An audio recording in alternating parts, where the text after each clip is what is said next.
ఒక్క ఛాన్స్ ఇచ్చి ప్రజలు పిఠాపురం మీటింగుల్లో ఆ సరౌండింగ్స్లో మాట్లాడిన వీడియో చూస్తే పొలిటికల్ లీడర్స్ స్టార్టింగ్లో ప్రజల కోసం సొంత పార్టీ వాళ్ళను కూడా నిలదీసిన వ్యక్తి. ఈయన అసలు లెక్కే లేదు అందరి గురించి. ఒక రికగ్నైజ్డ్ స్టేట్ సీఎం ఉండి ఎందుకు అంత దిగజారి మాట్లాడతారు? ప్రవర్తన సక్రమంగా ఉంటే ఈరోజు మీ అందరూ కూడా ఓర్ని ఎంత ఖాళీగా ఉన్నారేట్రా బాబు.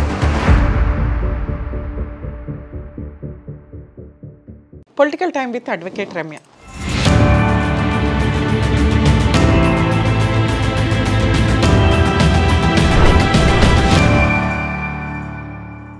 లీగల్ ఇష్యూస్ తోటే ఎక్కువ సందర్భాల్లో కేసులు చేస్తూ ఉంటాం. కానీ రెండు స్టేటుల్లోనూ పొలిటికల్గా ప్రజలకి ఎక్కడ ఏది మంచి ఏది చెడు అనే పాయింట్స్ వచ్చినప్పుడు ఖచ్చితంగా వాళ్ళ అవేర్నెస్ కోసం నా వంతు ప్రయత్నంగా నేను వీడియోస్ చేసి చెప్పడం జరుగుతూ ఉంటుంది. ఇందులో ఇప్పుడు నేను మాట్లాడబోయేది పవన్ కళ్యాణ్ గారి గురించి. రీసెంట్గా ఒక 1 month నుంచి 15 days నుంచి జరుగుతున్న ఇన్సిడెంట్లో పవన్ కళ్యాణ్ గారు తిరుపతి లడ్డు గురించి మాట్లాడిన ఇష్యూ గురించి మాట్లాడవచ్చు. 2, పవన్ కళ్యాణ్ గారు ఈ మధ్య పిఠాపురంలో మాట్లాడిన టాపిక్ కానీ మహారాష్ట్రలో మాట్లాడుతున్న రాజకీయ సీనియారిటీ గురించి మాట్లాడవచ్చు. చెప్పుకుంటూ పోతే చాలా బాగున్నాయి. ఎందుకంటే అంతకుముందు పొలిటికల్ లీడర్స్ స్టార్టింగ్లో ఇలాగే చేస్తారనే ఒక వీడియో తర్వాత 6 months అవుతుంది ఇంకా బాగా చేస్తున్నారు అనటానికి ఆయన చేస్తున్న వర్క్ ఒక ఎగ్జాంపుల్ అని చెప్పొచ్చు. పవన్ కళ్యాణ్ గారు రాజకీయాల్లోకి వచ్చిన తర్వాత రాజకీయాల్లోకి రావడానికి అంతకుముందు చిరంజీవి గారి టైంలో ఒక 4 to 5 years సఫర్ అయ్యారు. ఆయన పొలిటికల్ పార్టీ పెట్టిన తర్వాత ఒక 10 years లిటరల్లీ ఒక్క ఛాన్స్ కోసం వెయిట్ చేసిన వ్యక్తి పవన్ కళ్యాణ్ గారు. ఒక్క ఛాన్స్ ఇచ్చి ప్రజలు ప్రూవ్ చేసినప్పుడు ఆయన ఎంత హార్డ్ వర్క్ చేస్తున్నారంటే ఈ మధ్య కాలంలో ఏ రాజకీయ నాయకుడు ఇంత మెచ్యూర్డ్గా ప్రజల కోసం మాట ఇచ్చిన తర్వాత మాట కోసం 100% తన వంతు ప్రయత్నం తను చేయటం. ఎందుకంటే పొలిటికల్గా ఎంటర్ అయిపోయిన తర్వాత మాకు రావాల్సిన ఛాన్స్ మాకు వచ్చేసింది, ఇంకా చాలు 5 years రిలాక్స్ అనే సిచ్యుయేషన్ నుంచి నేను మీకు మాట ఇచ్చాను, నేను ప్రశ్నించడానికి వచ్చాను, నేను పని చేయటానికి వచ్చాను, నాకు ప్రజలే ముఖ్యం, పార్టీ కాదు రాజకీయ పదవి కాదు అంటూ ఆయన పిఠాపురం మీటింగుల్లో ఆ సరౌండింగ్స్లో మాట్లాడిన వీడియో చూస్తే ఎంత మెచ్యూర్డ్గా అనిపించిందంటే నిజంగా hats off to Pawan Kalyan గారండి. రాజకీయాలు ఒక్క ఛాన్స్ ప్రజలు ఇచ్చినాక వాళ్ళ నమ్మకాన్ని మీరు నిలబెట్టినట్లు అయ్యింది. అలాగే ప్రజలు దీన్ని 100% రికగ్నైజ్ చేస్తారు.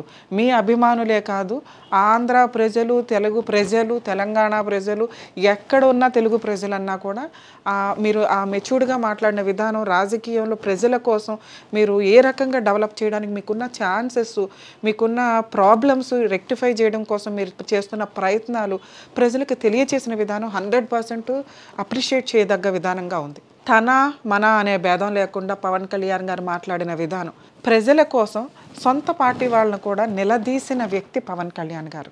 ఆ రోజు హోమ్ మినిస్టర్ గారిని మాట్లాడిన విధానం కానీ ఎక్కడ ఎవరిని హట్ చేయడం కాదండి, ఆయన బాధపడిన విధానాన్ని ప్రజల ముందుకు తీసుకొచ్చారు. నేను డిప్యూటీ సీఎం అయ్యింది పని చేయడానికి వచ్చాను, పదవిలో కూర్చోవడానికి రాలేదు. నేను పరిగెట్టి పనిచేస్తున్న సందర్భాల్లో వాళ్ళు హయాంలో పాతకాలం 5 years ఉన్న హయాంలో వేరే పార్టీ వాళ్ళు ఉన్నప్పుడు జస్ట్ చిన్న మాటలు మాట్లాడితేనే కేసులు ఫైల్ చేసి అనవసరంగా ఉమెన్స్ కమిషన్ వాళ్ళు కానీ వీళ్ళు కానీ ఇమీడియట్ నోటీసులు ఇచ్చిన సందర్భాలు ప్రజలకు వాళ్ళు ఎక్కడ అందుబాటులో ఉన్నది లేదు. కానీ అంత ఇమీడియట్ నోటీసులు ఇచ్చి లీగల్ ప్రొసీడింగ్స్లో పోలీసులు ఓవర్ యాక్షన్లు చేసుకుంటూ వెళ్ళిపోయినప్పుడు ఈ రోజున గవర్నమెంట్ మారిన తర్వాత కూడా అదే రేంజ్లో అదే బూతులు మాట్లాడుతూ పిల్లల మీద కూడా వచ్చి మాట్లాడుతున్న సందర్భాలు ఉన్నప్పుడు లీగల్ యాక్షన్స్ ఎందుకు సీరియస్గా లేవు? అడగాల్సిన అవసరం లేదు, ఆయన చెప్తే సరిపోతుంది. కానీ అక్కడ పని అవ్వట్లా. పోలీసులు కూడా స్టిల్ ప్రాపర్గా వర్క్ చేయని సందర్భాలు కనిపించినాయి. తర్వాత పవన్ కళ్యాణ్ గారు మాట్లాడినాక గవర్నమెంట్ మొత్తం ఇమీడియట్ మీటింగ్ పెట్టుకున్నారు, ఇమీడియట్గా అందరూ పరిగెత్తారు. దాంతోపాటు మాట్లాడాల్సిన ఇంకొక టాపిక్ ఇసుక గురించి. ఎవరికాళ్ళు ఫోనులు చేసి ఇసుక గురించి మాట్లాడుతున్నారండి. అది ప్రొసీడింగ్స్‌లో ఉండాల్సిన ప్రాసెస్‌లోనే ఉంటది. మీరు రికమెండ్ చేశారనో, మీకు గనులు ఇవ్వడమో, ఇట్లాగ తవ్వకాలు ఇవ్వడమో కుదరదు. టెండర్ ఎయ్యండి, ఇవ్వండి. ఇంత నిజాయితీ రాజకీయాల్లో పనికొస్తదా అనేది కూడా ఒక క్వెషన్ మార్కేనండి.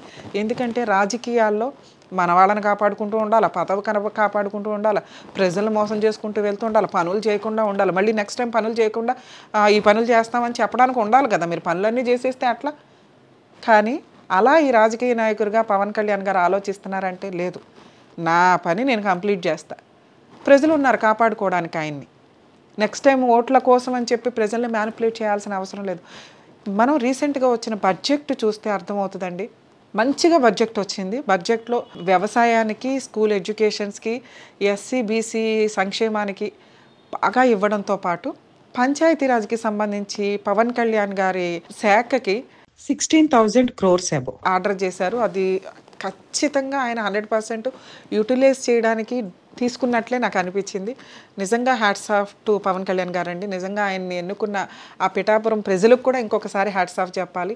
100% ఆయనకి సపోర్ట్ చేసిన వ్యక్తులందరూ అన్ని ఫీల్డ్ నుంచి, అన్ని చోట్ల నుంచి వచ్చి ఆ వ్యక్తిని కాపాడుకున్నారు. నెక్స్ట్ ఎలక్షన్స్‌లో కూడా ఈయన చేస్తున్న ఈ విధానాన్ని గుర్తుపెట్టుకొని మళ్ళీ మనం కాపాడుకోవాల్సిన అవసరం 100% ఉంటుంది. అలా వెళ్ళటం ఇంపార్టెంట్ అని నా ఉద్దేశం. నెక్స్ట్ నెగెటివ్ మాటలు అంటే ఈ మధ్య మాట్లాడుకుంటే మనం పిఠాపురంలో మాట్లాడిన తర్వాత ఈ మధ్య రీసెంట్‌గా మహారాష్ట్రలో కూడా ఆయన మీటింగ్ అటెండ్ అవుతున్నారు. కొన్ని లక్షల మంది తమిళనాడులో మీటింగ్ అటెండ్ అయ్యారు. కొన్ని లక్షల మంది అభిమానులే కానివ్వండి, ఆయన కోసం ఇష్టపడే వ్యక్తులంతా కూడా ఈ మిగతా పొలిటికల్ లీడర్స్ డబ్బులు ఇచ్చి తెచ్చుకోవాల్సిన అవసరం లేకుండా ఆయన వెళ్ళి అక్కడ మీటింగ్ పెడుతున్నారంటేనే ఇష్టంతో వెళుతున్న వ్యక్తులు. ఇప్పటికీ ఒక వీడియో చూస్తే నాకు చాలా హ్యాపీగా అనిపిస్తుంటుంది. అంటే ఫేస్‌లో ఒక స్మైల్ వస్తది. పవన్ కళ్యాణ్ గారిని పువ్వులతో కొట్టిన వీడియోలు చూస్తుంటే మనం ఇన్‌స్టాగ్రామ్‌లోను గాని వీటిలో గాని ఇంతవరకు ఏ పొలిటికల్ లీడర్‌ని నేను అలా చూడల. ఎటువంటి మ్యానిపులేషనో లేకపోతే మనమే ఎదురు డబ్బులు ఇచ్చి వేయించుకోవడం కాకుండా ఆయనకే తెలియకుండా అభిమానంతో ఆయన కారులో వెళ్తుంటే 3, 4 సార్లు ఇక్కడ కుకట్పల్లి సరౌండింగ్స్‌లో కానివ్వండి, పిఠాపురం సరౌండింగ్స్‌లో కానివ్వండి, ఆ పువ్వులతో బంతి పువ్వుల రేఖలతోటి ఇంతలా పడుతుందా, ఒక దేవుడి మీద పడినట్లు వేశారు ఎంత అభిమానంతో అని అది అంత హ్యాపీగా అనిపిస్తుంది. ఈ అభిమానాన్ని, ప్రజల యొక్క ప్రేమని, నమ్మకాన్ని పవన్ కళ్యాణ్ గారు అలాగే మెయింటైన్ చేసుకుంటూ వెళ్తున్నారు. ఆయన అంత సర్వీసు ఇస్తున్నారంటానికి మనం ఎప్పటికప్పుడు ఎవ్రీ మంత్ రివ్యూ చూసినా కూడా అంత హార్డ్ వర్క్ చేస్తున్న వ్యక్తిని మనం ఈ పవన్ కళ్యాణ్ గారిలో చూడవచ్చు. రాజకీయ అనుభవం లేదా అంటే ఈరోజు ఆయన మాట్లాడుతున్న విధానం సీనియర్ రాజకీయ నాయకులు కూడా అంత పర్ఫెక్ట్‌గా మాట్లాడరు. వాళ్ళకు కూడా కొన్ని రెస్ట్రిక్షన్స్ ఉంటాయి. ఎందుకంటే ఆ స్టేజ్ దాటి మాట్లాడకూడదు, మనకు పార్టీ గురించి మాట్లాడకూడదు, మన వ్యక్తుల గురించి ఈయన అసలు ఆ లెక్కే లేదు, అందరి గురించి మాట్లాడుతున్నారు. ప్రజల తరపు నుంచి మాట్లాడుతున్నారు. అక్కడ ప్రతిపక్షమే అవసరం లేదు. ఈయనే ప్రజాపాలన, ఈయనకి సంబంధించిన వ్యక్తులు, ఈయన శాఖకి సంబంధించిన వ్యక్తులు కాకుండా మిగతా పార్టీ అధికార పార్టీ వాళ్ళ సరిగ్గా చేయకపోతే ఈయనే అడుగుతున్నారు. చాలు. ప్రజలకి ఇదే చాలు. ఆ నమ్మకం చాలు. మా కోసం మా వేల కోట్ల వాయిస్‌లకి రిప్రజెంటేటివ్‌గా ఒక వ్యక్తి అసెంబ్లీలో ఈ రోజున వాయిస్ రేస్ చేసి మాట్లాడుతున్నారు. పని కంప్లీట్ అయ్యేలాగా చేస్తున్నారు.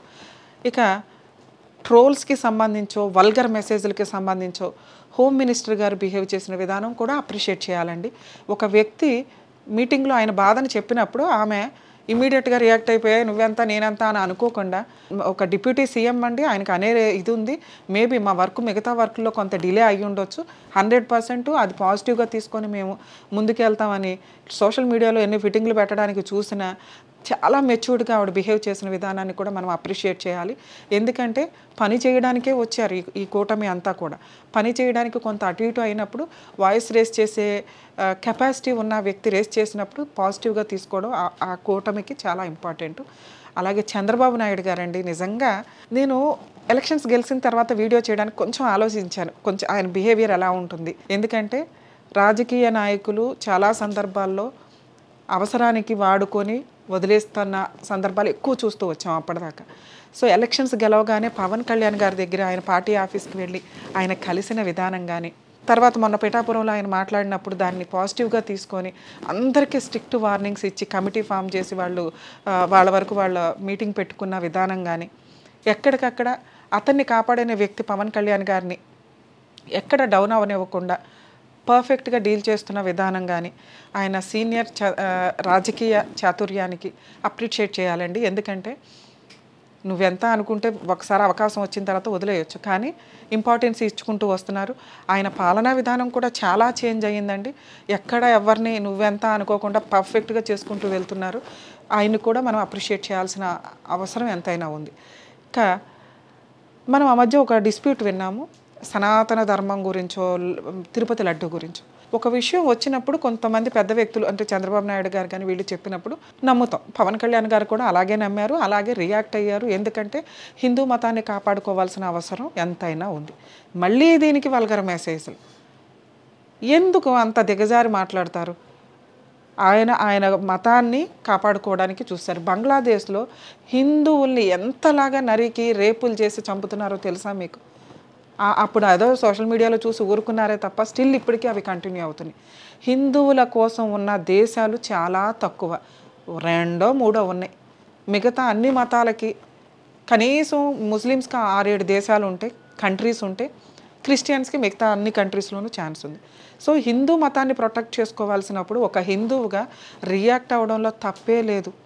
ఎప్పుడో చేసిన మిస్టేక్స్ని పట్టుకొని వస్తే ఇప్పుడు నిజంగా దీన్ని కూడా ఒక ఎగ్జాంపుల్ అనాలి మనం. ప్రవర్తన సక్రమంగా ఉంటే ఈరోజు మీ అందరూ కూడా వేలెత్తి చూపించాల్సిన అవకాశమే ఉండేది కాదు. సో ఈరోజు ఆయన చేస్తున్న పనిని అప్రిషియేట్ చేయండి. హిందూ మతాన్ని కాపాడుకోవాల్సిన అవసరం ఉంది. హిందూ మతం యొక్క ముఖ్య ఉద్దేశం ఏంటి? నీ మతాన్ని నువ్వు కాపాడుకుంటూ మిగతా మతాలని కూడా నీ హక్కును చేర్చుకో అని.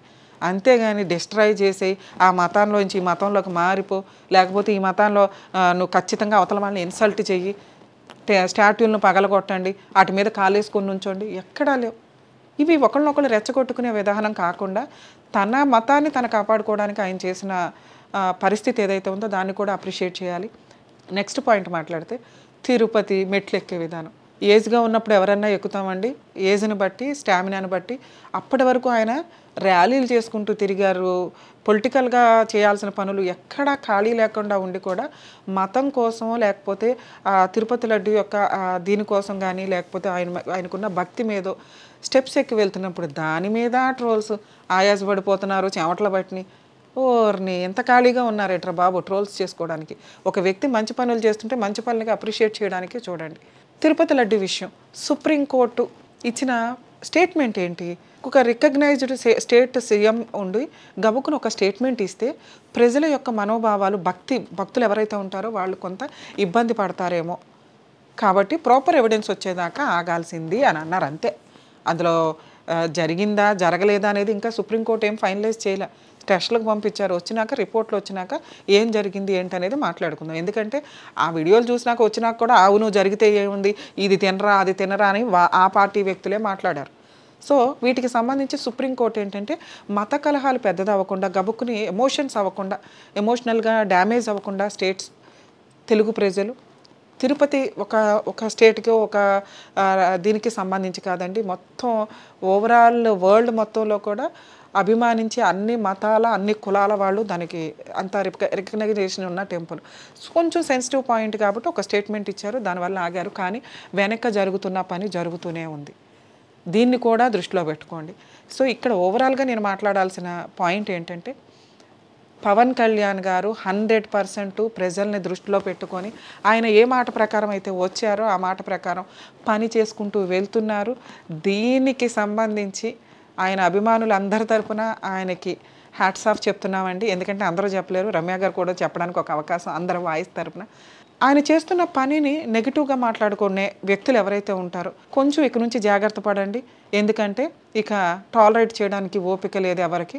తెలుగు ప్రజలందరూ 2 స్టేటుల్లో కూడా ఇన్ కేస్ మీరు అనవసరమైన ట్రోల్స్ చేసుకుంటూ పనికి మాలిన మెసేజ్లు కామెంట్లు పెట్టుకుని వెళ్తే జైలుకి వెళ్ళాల్సిన అవసరం ఎంతైనా ఉంటుంది. ఆ జైలుకి వెళ్ళి ఆ పరిస్థితులు తెచ్చుకోకండి దయచేసి.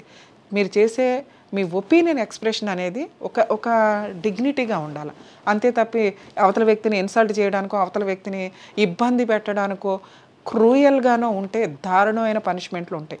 కొన్ని కామెంట్స్ చూస్తే దరిద్రం, మీరు మనుషులేనా అనిపిస్తుంది. ఏ రకంగా సైకలాజికల్ ప్రాబ్లమ్స్ తోటి మనుషులు బాధపడుతున్నారా అని అనిపిస్తుంది. పార్టీలు ఎవరికైనా ఇష్టం ఉండొచ్చండి, ఎవరి పార్టీ గొప్ప వాళ్ళు చెప్పుకోండి. అవతల పార్టీని దిగజారు అవతల వ్యక్తుల యొక్క కుటుంబాలని దిగజారి మాట్లాడాల్సిన అవసరం లేదు.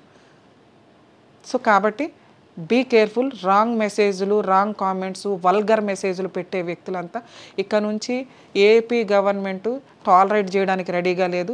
అంతకుముందు చేసిన వాళ్ళని కూడా క్షమించండి అని లెటర్లు పంపించుకుంటూనో వీడియోలు చేసుకుంటూనో కూర్చుంటే యాక్సెప్ట్ చేసే పొజిషనే కాదు. ఎందుకంటే నియర్లీ 10 years నరకం, అంత నరకం పడి ఓపిక పట్టిన వ్యక్తులు మీరు ఈరోజు సారీ అంటే తుడిచేయడానికి కుదరదు, జైలుకి వెళ్ళాల్సిందే, వెళ్ళండి.